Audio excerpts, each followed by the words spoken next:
Okey, Assalamualaikum warahmatullahi wabarakatuh. Kita berjumpa sekali lagi petang ini. Biasa waktu malam ni kita buat live tengah malam.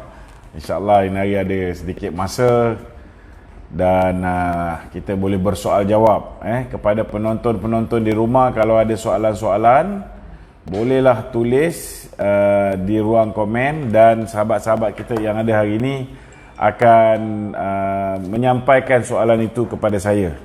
Jadi silakan. Okay. Bismillahirrahmanirrahim. Assalamualaikum dan selamat tengah hari Datuk Luqman. Ya. Datuk Tan Sri Muhyiddin Yassin berkata kalau nak beliau menjadi Perdana Menteri, undilah Perikatan Nasional. Apa pendapat Datuk? Pendapat saya senang je. Ya. Jangan undi pada Perikatan Nasional. Ini jawapan yang sangat mudah. Dan bagi saya, sebaik saja Perikatan Nasional tewas dalam pilihan raya umum negeri, pilihan raya negeri di negeri Sabah, sewajarnya Tan Sri Muhyiddin Yassin meletakkan jawatan beliau sebagai Perdana Menteri. Saya difahamkan beliau telah pun mengarahkan jentera-jentera PPBM supaya memboikot calon-calon Barisan Nasional kerana beliau cuba nak menunjukkan bahawa Perikatan Nasional akan mendapat sokongan rakyat lebih berbanding dengan calon-calon daripada Barisan Nasional.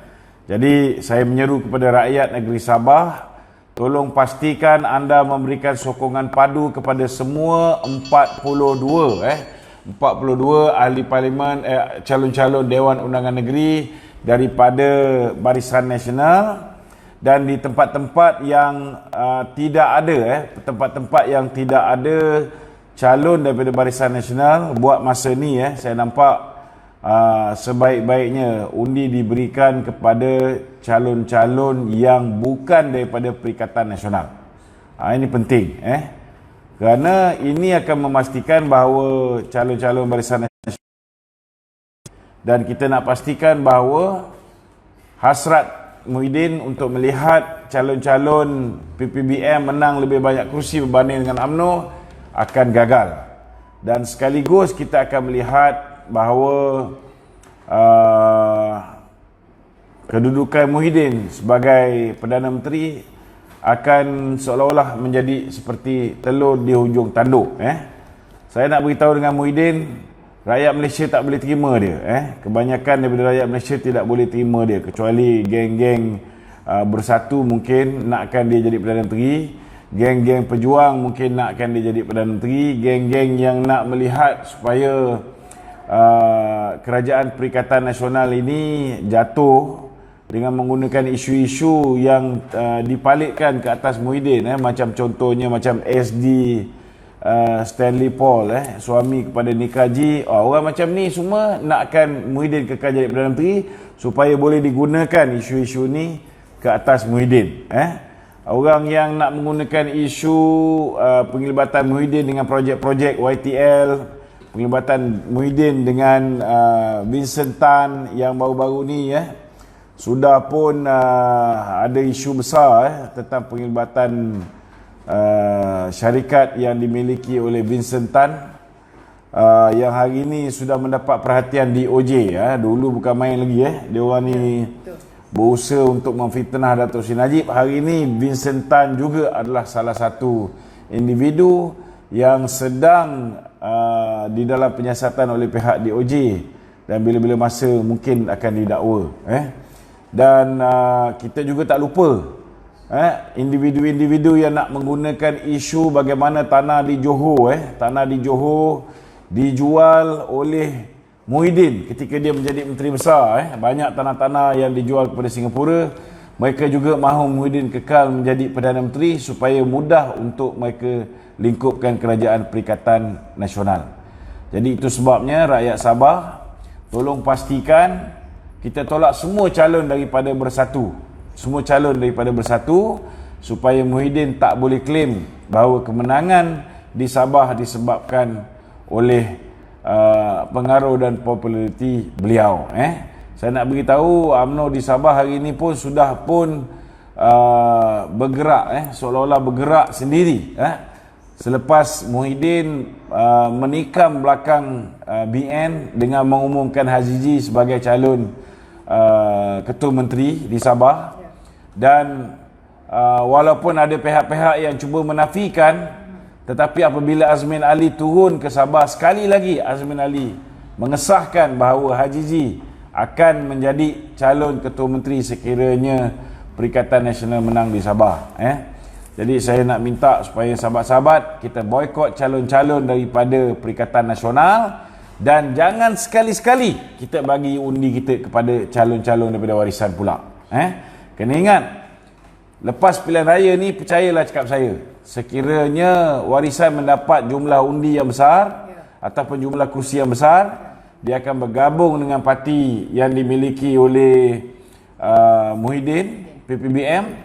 Dia akan bergabung dengan DAP, dia akan bergabung dengan PKR. Mereka akan bentuk kerajaan tanpa UMNO dan PAS. Ini kena ingat.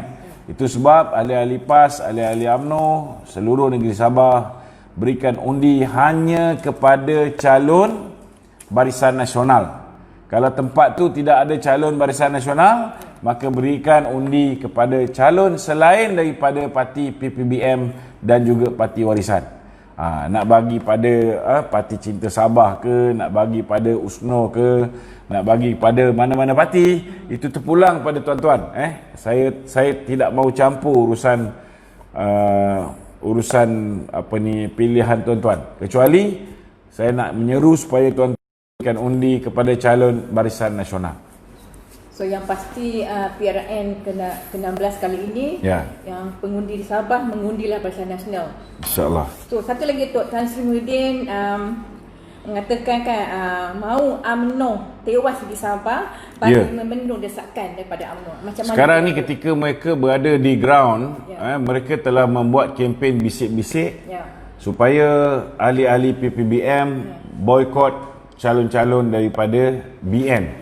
Kerana mereka tidak mahu calon daripada BN menang lebih banyak kerusi berbanding dengan Perikatan Nasional. Saya nak beritahu dengan Muhyiddin, jangan jadi bodoh. Kerana bersatu di Sabah tidak ada grassroots. Dia nak kempen kat siapa? Dia nak kempen kat siapa? Bersatu di Sabah tidak ada grassroots. Yang ada ialah pemimpin-pemimpin UMNO yang bacol, yang khianat kepada UMNO dan melompat menyertai bersatu. Saya minta tolong kawan-kawan di Sabah ni, pastikan mereka-mereka ni terlungkup. Jangan bagi sekali pun, walau satu undi pun kepada mereka ni. Kerana kalau tuan-tuan bagi satu undi pada mereka, maka kita akan mengimarahkan budaya politik lompat parti. Perbuatan lompat parti ni kita harus hentikan segera. Saya tak faham kenapa sampai sekarang ni akta lompat parti ni masih belum boleh diluluskan di Parlimen.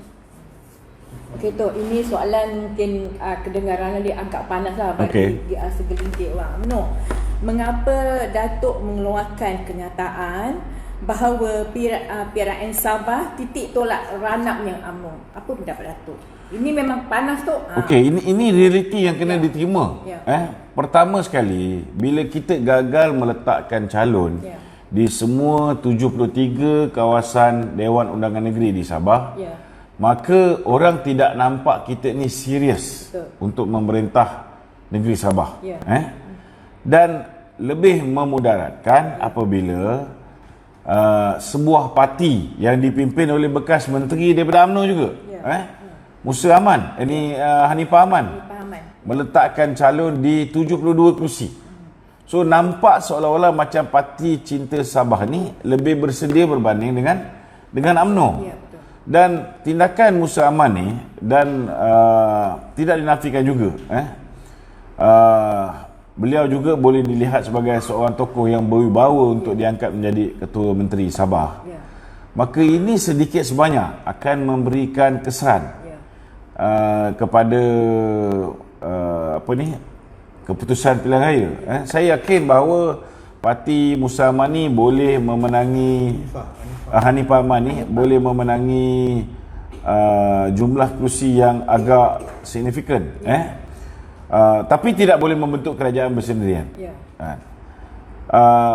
kesilapan UMNO ialah bila dia tidak bertanding di semua kerusi. Itu yang silapnya lah. Jadi orang yang dah gairah untuk mengundi Barisan Nasional, dah bosan dengan warisan kan, dan tak termakan.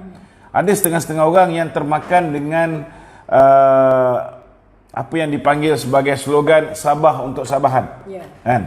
Ada setengah-setengah orang termakan dengan apa yang dipropagandakan oleh Syafiq Abdal, malah Hanifah Aman juga menggunakan slogan Sabah untuk Sabahan ini. Kan? Jadi kalau bagi mereka yang tidak termakan dengan slogan ini, mereka melihat kemampuan Barisan Nasional sepanjang tempoh 61 tahun memerintah. Tolak Sabah lah, Sabah bermula daripada 1963, 16 September. Mereka boleh lihat bahawa lebih banyak kemajuan, lebih banyak pembangunan dilaksanakan zaman pemerintahan Barisan Nasional.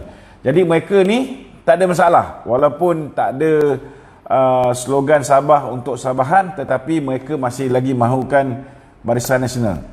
Tetapi bagi kawasan-kawasan yang Barisan Nasional tak bertanding, yang ini ramai yang menjadi gundah gulana.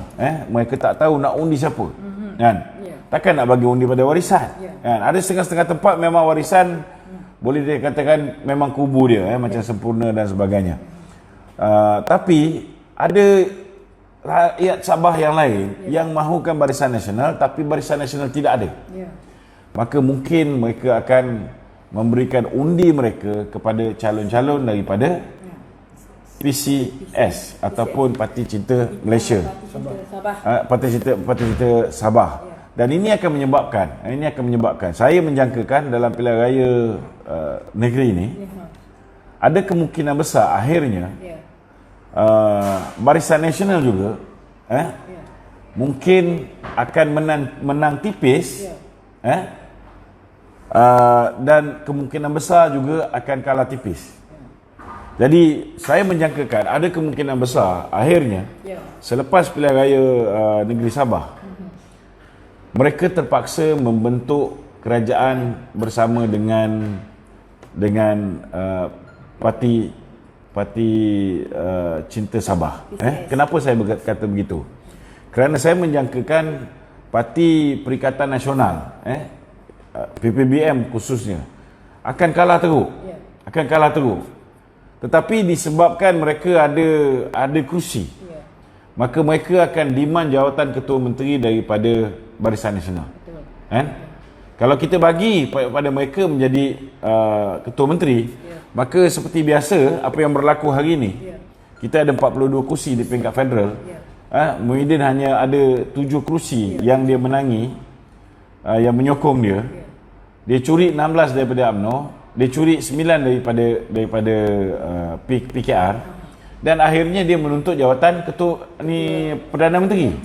So benda yang sama akan diulangi, dan mereka pun sudah mengesahkan bahawa Hajiji yang hanya bertanding 29 kursi berbanding dengan BN ada 42 kursi, dia sudah announce Hajiji sebagai Ketua Menteri. Jadi sampai bila kita ni nak diperintah oleh bangsa minoriti ni? Ini sebenarnya bangsa minoriti, bukan Cina, bukan India, bangsa minoriti. Bangsa tak sedar diri ni menang kursi kecil tapi nak jadi pemerintah kepada yang majoriti. Yang ini yang kita kena elakkan daripada berlaku. Jadi kenapa saya kata tindakan UMNO tidak bertanding di 73 kursi ni membawa kebinasaan, membawa malapetaka. Sebabnya akibat daripada kita tak meletakkan calon di semua kursi, maka ianya membuka ruang kepada semua pihak yang nampak tidak ada calon yang kredibel selain daripada calon-calon Barisan Nasional. Jadi itu sebabnya banyak calon-calon bebas bertanding. Yang tu yang jadi sampai 16 penyuru, 11 penyuru dan sebagainya. Cuba bayangkan kalau misalnya Barisan Nasional mengambil keputusan untuk bertanding semua 73 kursi. Ada tak orang merasakan bahawa ini kandidat anytime sayo je kita boleh lawan, sebab BN tak bertanding? Tak ada. Tapi bila kita tak bertanding, maka ianya membuka ruang. yang lebih membahayakan bila ada satu parti lain yang bertanding hampir semua kursi kecuali satu kursi dia yang dia tidak ada calon. Jadi bagi saya kebinasaan apabila kita terpaksa tunduk dengan PPBM selepas pilihan raya. Maknanya kalau UMNO nak jadi ketua menteri tanpa persetujuan daripada komponen, tanpa persetujuan daripada PBM, tidak akan berjaya. Tak mungkin boleh jadi ketua menteri. Kan? Kecuali Allah Ta'ala punya kerja, semua 42 kursi menang. Kan? Itu pun kita kena mengharapkan ihsan kawan-kawan daripada PPBM, daripada BN. Kalau semua kursi menang, mereka ni bersama dengan kita. Tak lari. Kena ingat, bila bertanding 42 kursi, tiba-tiba berlaku insiden macam 2018, 6 orang tarik diri. Bukan tarik diri, lompat parti. Daripada UMNO melompat pergi ke warisan. Maka tumbang kerajaan Barisan Nasional di bawah pimpinan Datuk Seri Musa Ahmad. So kita tak nak benda ni berlaku. Itu sebab saya cakap ini malapetaka bila tak bertanding semua kursi. Dan ada kemungkinan besar bila kita tidak dapat membentuk kerajaan bersama dengan Bersatu contohnya, kerana kita tak mahu dia menjadi ketua menteri, maka ada kemungkinan besar Barisan Nasional tidak ada pilihan melainkan terpaksa bekerjasama dengan Parti Parti Hanafiah Aman contohnya, Hanifah Aman, Parti Cinta Sabah, kan. Ini mungkin berlaku, kan. Itu sebab saya kata malapetaka mungkin berlaku. Dan sepatutnya apa yang berlaku hari ini menjadi pengajaran supaya pilihan raya umum yang akan datang mereka mengambil keputusan untuk bertanding di semua kursi. Okay, satu lagi Tok, ini soalan daripada saya. Mungkin ketika inilah kan PRN Sabah hanya tinggal seminggu lagi. Saya rasa warga Sabah masih terbelenggu lagi dengan dengan masalah akan datang ni. Pada Datuk kata mungkin kita dapat kursi bebas 56, jadi kalau kita yang setengah daripada bahagian UMNO, orang UMNO, dia tak, orang kata tak sesungguhnya. Sepatutnya PRN Sabah ke-16 ini merupakan cermin bagi kita menuju PRU ke-15 nanti. Macam mana Datuk? Sebenarnya Barisan Nasional mempunyai peluang untuk menyelesaikan kemelut politik di Sabah. Kita ada kemelut politik di Malaysia, kan? Tetapi kita telah membuat keputusan yang salah. Kita bergabung dengan Tun Dr. Mahathir. Bila Tun Dr. Mahathir menipu, dia kata nak bergabung untuk menyingkirkan DAP, tetapi hakikat dia nak mewujudkan unity government, kan? Akhirnya UMNO dan PAS tidak bersetuju untuk bergabung dengan Tun Dr. Mahathir. Mereka mengambil keputusan untuk bergabung dengan Tan Sri Muhyiddin. Ini juga satu kesilapan kerana kita menjadikan satu budaya baru, parti kecil boleh memimpin parti besar. Budaya ini dah dimulakan oleh Pakatan Harapan. Dan akibat daripada PKR, dia menang 49 kursi. Kita tengok Bersatu hanya memenangi 13 kursi. Buat kali pertama dalam sejarah, minority rule the majority. Ni perangai buruk ni dimulakan oleh PH. Dan akhirnya kita melihat kehancuran yang dibawa oleh PH. Kan? Jadi kenapa BN ulang benda yang sama? Iaitu mengangkat orang yang daripada parti kecil ni menjadi pemimpin untuk memimpin parti besar. Bukan setakat memimpin, dia menindas kita. Duit UMNO tak dipulangkan. Kita tengok pemimpin-pemimpin UMNO yang didakwa di mahkamah oleh kerajaan zalim Pakatan Harapan, rejim Mahathir dan DAP, masih diteruskan. Penganiayaan ke atas Datuk Seri Najib masih diteruskan. Penganiayaan ke atas Datuk Seri Zahid Hamidi, penganiayaan ke atas Datuk Seri Tengku Adnan, penganiayaan ke atas Datuk Seri Bong sendiri, penganiayaan ke atas Datuk Seri Ahmad Maslan, Tan Sri Syarif Samad, semua masih diteruskan. Dan kita tidak bertindak seolah-olah kita sebuah parti yang besar. Kita merasa terlalu macam inferiority complex tau. Kan? Kita anggap macam Muhyiddin ni terlalu besar. Padahal kita dah tengok apa yang berlaku ni, sepatutnya bila selesai saja pilihan raya Sabah ni, Barisan Nasional perlu tarik diri daripada Perikatan Nasional. Betul. Daripada kerajaan. Kita tak pernah menyertai parti Perikatan Nasional, tetapi kita boleh tarik diri daripada Perikatan Nasional. Gabungan ahli-ahli parlimen. Betul. Kalau orang macam Hishamuddin nak terus jadi barua kepada Mahathir dan Muhyiddin, silakan. Okay. Tetapi yang lain ini, sewajarnya mengambil keputusan untuk meninggalkan. Kerana bila kita boleh tarik keluar lebih daripada 20-25 orang, saya yakin bahawa kita akan ada pilihan raya umum, dan bila ada pilihan raya umum, kita boleh selesaikan masalah rakyat di Semenanjung, Sabah dan Sarawak. Untuk negeri Sabah, minta maaf lah akibat daripada silap percaturan. Saya yakin selepas pilihan raya akan berlaku pergaduhan lagi. Akan berlaku perebutan kuasa lagi. Kerana silap langkah, silap strategi, kita tidak bertanding di semua kerusi.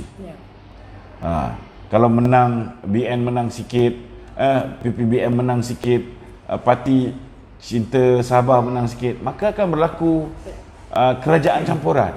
Bila kerajaan campuran, dia tidak berapa stabil. Kita terpaksa nak menjaga hati semua orang. Dan kalau ideologi berbeza, kalau kepentingan masing-masing berbeza, macam mana? Pengarah pilihan raya BN ada sebut awal-awal lagi, Bung Mokhtar kata BN akan bertanding 73%. Itu sebab kita pun merasa lega, kita pun tak meletakkan calon bebas. Kan? Peringkat awal memang kita bercadang nak meletakkan calon bebas di mana sahaja kursi yang ditandingi oleh Bersatu. Tapi bila Datuk Seri Bung Mokhtar mengatakan bahawa kita akan letak 73 kursi, so kita dah rasa secure lah. Kita dah rasa alhamdulillah lah. Maknanya BN akan terselamat daripada terjerumus dengan malapetaka ni. Tiba-tiba di saat akhir sehari sebelum, kita mendengar mereka memberi laluan 29 kursi kepada calon-calon daripada PPBM. Apa nak buat? Dah terlambat. Ya. Adakah ini ada orang kata agenda di sebaliknya, Datuk? Kita tak tahu tu politik macam mana. Bagi saya simple. Sekarang ni kena tahu agenda Bersatu ni, agenda Bersatu ialah untuk mengambil, untuk capture market yang selama hari ini dikuasai oleh UMNO dan PAS, iaitu kaum Bumi Putra. Ya, betul. Kalau mereka masih kekal di dalam PPBM, di dalam Pakatan Harapan, mereka tahu bahawa pilihan raya umum yang akan datang mereka tidak boleh dapat undi dan sokongan daripada orang Melayu. Jadi untuk dapat undi dan sokongan orang Melayu, mereka perlu meletakkan Trojan horse mereka. Muhyiddin adalah Trojan horse kepada Mahathir. Mereka hantar Muhyiddin, konon-kononnya bergaduh dengan Mahathir. And then Muhyiddin pecat Mahathir. Tapi sebenarnya dia hanya baruah Mahathir. Dia hanya budak suruhan Mahathir. Sama juga dengan Syed Saddiq. Ya, betul. Kita boleh tengok Syed Saddiq buat parti. Kenapa dia tak bersama dengan Mahathir? Kerana Syed Saddiq diarahkan oleh Mahathir untuk capture market orang muda yang moderate ni. Ya, betul. Itu sebab kita tengok kesalahan-kesalahan yang dilakukan oleh Syed Saddiq. Contohnya dia ada report SPRM, dia ada report polis, berhubung kehilangan duit 250,000, akhirnya berjumpa dengan 400,000, akhirnya mengesahkan bahawa duit sejumlah 120,000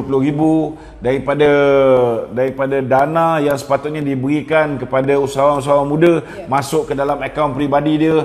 Semua ni SPRM dah cukup untuk buat tuduhan ke atas Syed Saddiq. Tetapi kenapa sehingga hari ini masih tak lagi jalankan lah. Muhyiddin tidak mahu tindakan diambil ke atas Syed Saddiq? Kena tahu ni tujuan dia, kena faham. Ianya adalah satu grand design besar Mahathir.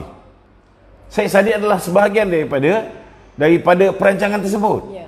So itu sebabnya bila kita ada Perdana Menteri yang hanya boneka, boneka kepada Mahathir.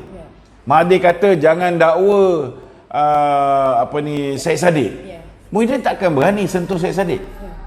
Kita tengok kes-kes yang melibatkan pecah amanah dan sebagainya. Langsung tak ada tindakan. Sedangkan disenyapkan oleh Muhyiddin. Tapi kes kalau melibatkan pemimpin UMNO, silap-silap ni saya nak beritahu dengan Anwar Musa ni. Silap-silap dengan dia pun akan didakwa.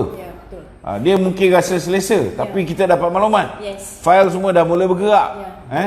Silap-silap dengan dia kena dengan pemimpin-pemimpin UMNO macam Datuk Zahid semua sekali bakal akan menyusul bersama dengan Datuk Seri Najib. Kerana Mahathir baik, Muhyiddin baik, memang tak ada telur. Dia are not gentleman. Kalau dia gentleman, dia akan lawan secara gentleman. Tapi macam mana dia nak jadi gentleman? Kita jemput dia masuk UMNO, dia tak nak masuk UMNO. Bila dia masuk UMNO, bila dia dah penjarakan Datuk Seri Najib, barulah dia kata kita nak masuk Muafakat Nasional. Sebelum tu kenapa tak nak masuk Muafakat Nasional? Bila kita pelawa, kenapa dia tak nak? Sebab apa? Sebab bila dia dah hapuskan satu-satunya manusia di dalam Muafakat Nasional yang boleh beri tentangan kepada dia, barulah dia sibuk nak masuk Muafakat Nasional. Takkanlah orang UMNO dengan PAS ni bodoh sangat, tak boleh fikir benda ni. Ini sepatutnya diteliti. Setiap pergerakan Muhyiddin, setiap pergerakan Hamzah Zainuddin, benda ni sewajarnya boleh dibaca. Kalau tak boleh baca benda ni, itu yang kita daripada hari ke hari asyik membuat keputusan-keputusan yang silap, yang akhirnya merugikan Barisan Nasional, merugikan UMNO. Betul. Datuk tu, saya pun dapat ceritakan keadaan politik kita sekarang. Rakyat yang di luar ni dah mulai muak tu oleh kerana kepimpinan yang di atas. Memang dah sebab nak dikatakan netizen ke daripada akar rumput pun bukan bodoh-bodoh Datuk. Dia kadang mengatakan dah boring, dah bosan dengan politik kita ni. Asyik bergaduh. Itu sebabnya saya nak beritahu, kita kena ingat, sebaik saja kita tewas dulu, kita difitnah teruk. Betul. Kita difitnah teruk, kita bangkit daripada jalan raya. Kita bangkit daripada jalan raya. Betul. Kita turun ke bawah. Mereka bicara soal rasuah, salah guna kuasa. Kita expose semua sekali rasuah yang mereka lakukan, salah guna kuasa yang mereka lakukan. Rule of law bertukar menjadi law of the jungle. Kita dedahkan, kita beri kesedaran pada rakyat. Kita lihat bagaimana di bawah pemerintahan kerajaan rejim Mahathir dan DAP, hak istimewa orang Melayu hancur. Kita lihat bagaimana Islam diperlekeh, Islam diperkotak-katikkan. Kita lihat bagaimana bahasa Melayu sebagai bahasa kebangsaan diperleceh khususnya oleh pemimpin-pemimpin DAP. Kita juga lihat tidak pernah dalam sejarah Yang di-Pertuan Agong.